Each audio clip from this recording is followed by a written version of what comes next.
acolhendo com muito carinho as irmãs, mães de oração, mulheres que têm se colocado na brecha em favor de seus filhos, filhos do coração, e têm se prostrado diante de Deus para ver os seus filhos de pé na presença de Deus. Hoje eu não vou pregar um sermão como normalmente faço, uma mensagem expositiva, mas vou tratar de um tema que é a oração. E o texto que eu vou ler está em Tiago capítulo 5, verso 16, a parte B do versículo. E esse texto é uma referência à necessidade de orarmos uns pelos outros, e depois exemplificado pela vida de oração do profeta Elias. Mas o verso 16, a parte B, está escrito: muito pode, por sua eficácia, a súplica do justo. Vamos repetir isso? Muito pode, por sua eficácia, a súplica do justo. É um fato que Deus é soberano. É um fato que Deus faz todas as coisas conforme o conselho da sua vontade. É um fato que Deus está assentado no trono e tem as rédeas da história em suas mãos. É um fato que a vontade de Deus prevalece. Entretanto, Deus, na sua soberania, decidiu agir através da oração do seu povo. Há pessoas que dizem: não, oração não muda nada. Não é o que eu vejo na Bíblia. Deus muda circunstâncias através da oração. Deus transforma pessoas através da oração. Deus cura enfermos através da oração. Deus restaura filhos e filhas através da resposta à oração. Deus visita a sua igreja e fortalece a sua igreja em resposta à oração. Deus traz avivamento às nações em resposta à oração. Deus age por meio da oração. A oração não é para gente forte. A oração é para gente fraca. Nós não oramos porque somos fortes, nós oramos porque de fato temos consciência da nossa fraqueza.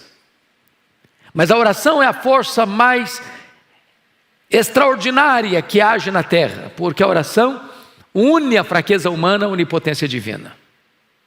A oração conecta o altar da terra com o trono do céu.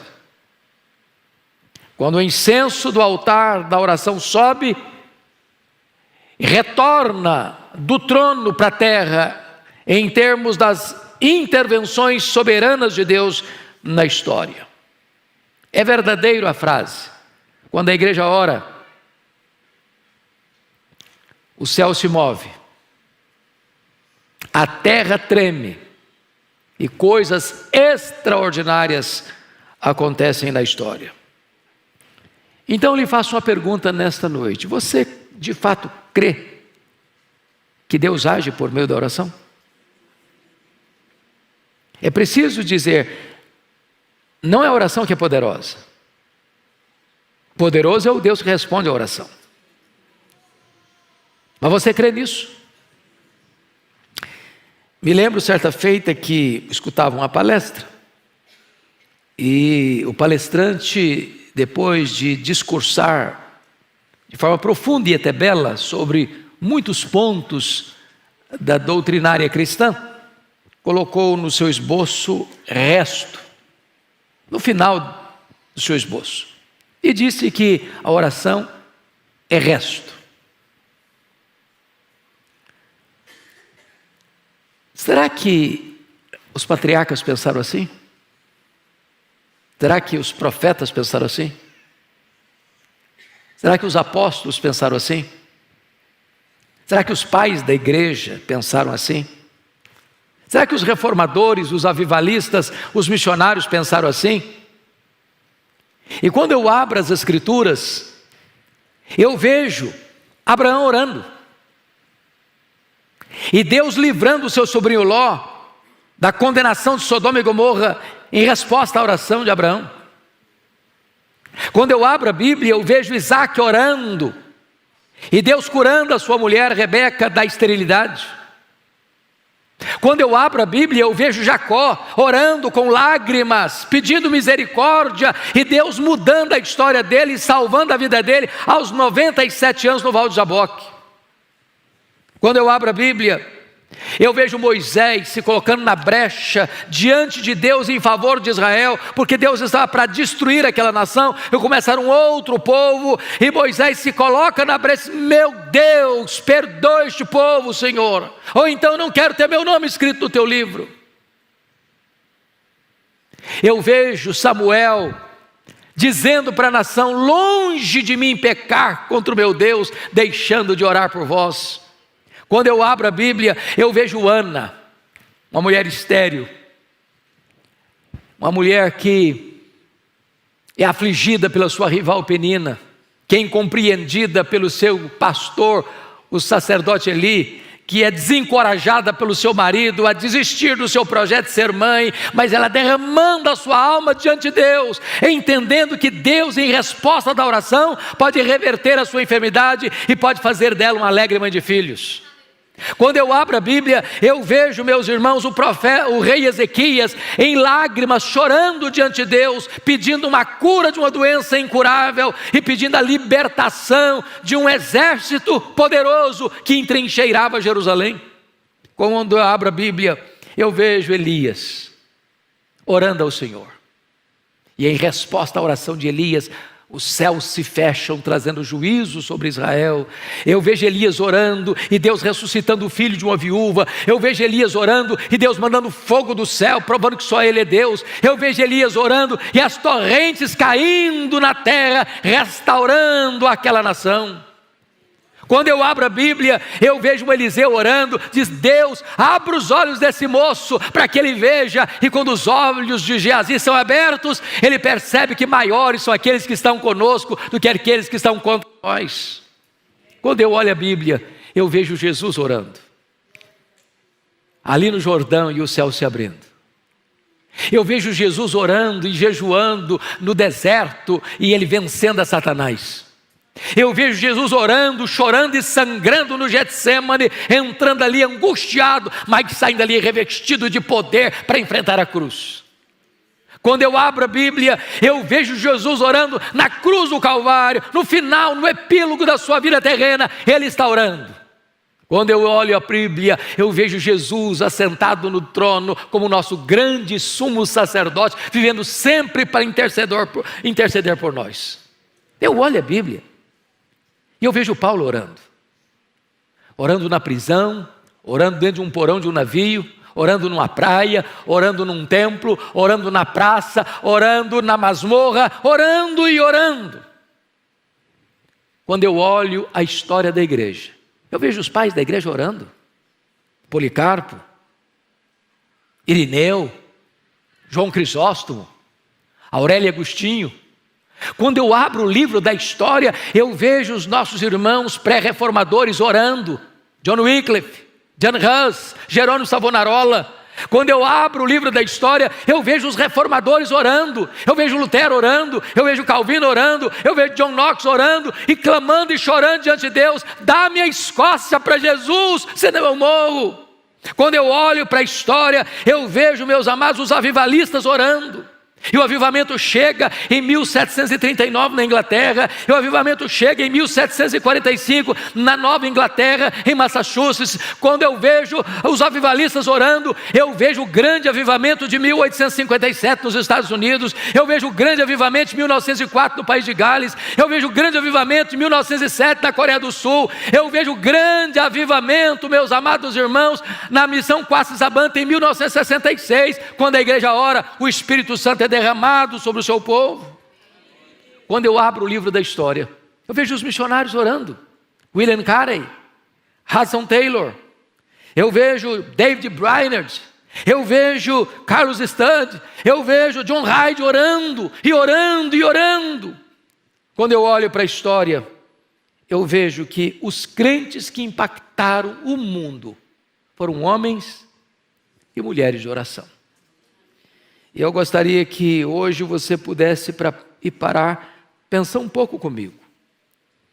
Por que nós precisamos de orar hoje? Porque este avivamento que nós tanto desejamos na nossa vida, dentro da nossa casa, atingindo os nossos filhos, reverberando para a igreja, impactando a sociedade, transformando a tessitura da nação, vem em resposta da oração. Não foi assim no Pentecostes? Quando o Senhor Jesus Cristo se dirigiu aos seus discípulos dizendo: permanecei na cidade até que do alto sejais revestidos de poder.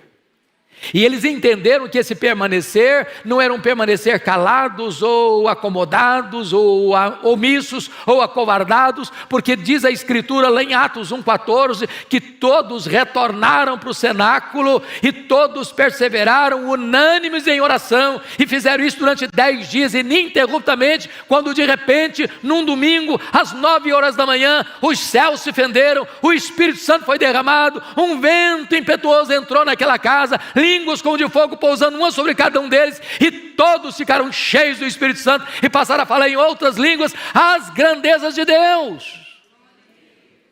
Eu vejo, meus amados irmãos, que a oração é a base do avivamento. Está escrito lá em 2 Crônicas 7,14: se o meu povo, que se chama pelo meu nome, se humilhar e orar e me buscar e se converter dos seus maus caminhos, então eu ouvirei dos céus, perdoarei os seus pecados e sararei a sua terra. Eu encontro na Escritura lá em Isaías 44,3 que Deus vai derramar água sobre o sedento e derramar torrentes sobre a terra seca. Deus quer um povo que tenha sede dele, que tenha fome dele, que o anseie mais do que as riquezas deste mundo. E então, quando a terra estiver seca e quando o povo estiver sedento, Deus manda água sobre o sedento, Deus manda torrentes sobre a terra seca. Eu fico olhando a história, e vocês muito conhecem a história de Charles Haddon Spurgeon, um príncipe dos pregadores do século XIX, um homem que enfrenta o liberalismo teológico que estava devastando a igreja, que permaneceu firme, fiel, pregando o evangelho com grande graça e poder na cidade de Londres, recebendo milhares e milhares de pessoas todos os domingos para ouvir o evangelho. E alguém um dia perguntou ao Spurgeon qual o segredo do crescimento desta igreja e do impacto que esta igreja tem em Londres, na Inglaterra e no mundo. E ele respondeu: é que esta igreja tem uma usina de poder.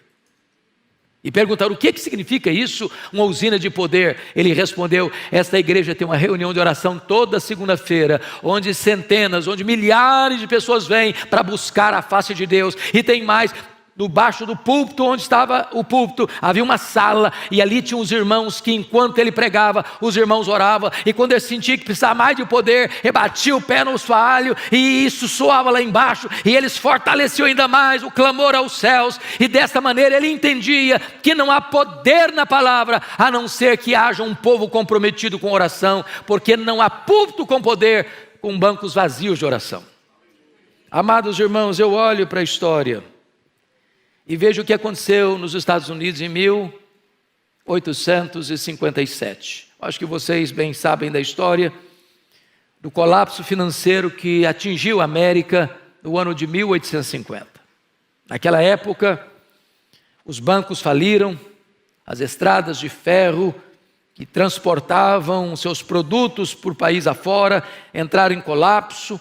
O desemprego era galopante, a economia estava em frangalhos, e então é nessa situação de grande crise financeira e econômica que um missionário urbano, Jeremias Lampier, no dia 1º de julho de 1857, assume o posto de um missionário urbano. E então ele escreve um folheto, e ele distribui esse folheto em Nova York. E ele chama homens de negócio, porque ele era um homem de negócio, para vir orar com ele num hotel em Nova York. Na primeira semana vieram 6 pessoas. Na segunda semana, tinha 40 pessoas. Em 6 meses, tinham 10 mil homens orando em Nova York por um grande avivamento espiritual. Em 2 anos, mais de 2 milhões de pessoas convertidas.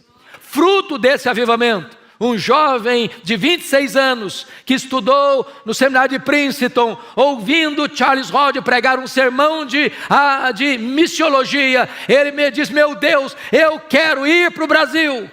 Alguém disse: você é louco, aquele país é um país muito pobre, aquele país tem doenças endêmicas, você é filho caçula, a sua mãe já está idosa, você tem igrejas grandes aqui na América que podem receber você. E ele diz: o lugar mais seguro para um homem estar é no centro da vontade de Deus. E como fruto desse avivamento, ele vem ao Brasil e chega aqui no dia 12 de agosto de 1859 para plantar a Igreja Presbiteriana do Brasil, fruto daquele poderoso avivamento espiritual. Amados, o texto é claro: muito pode, por sua eficácia, a súplica do justo. E eu queria aqui trazer apenas 5 aplicações do que significa isso. Primeiro, Deus liberta filhos cativos por meio da oração.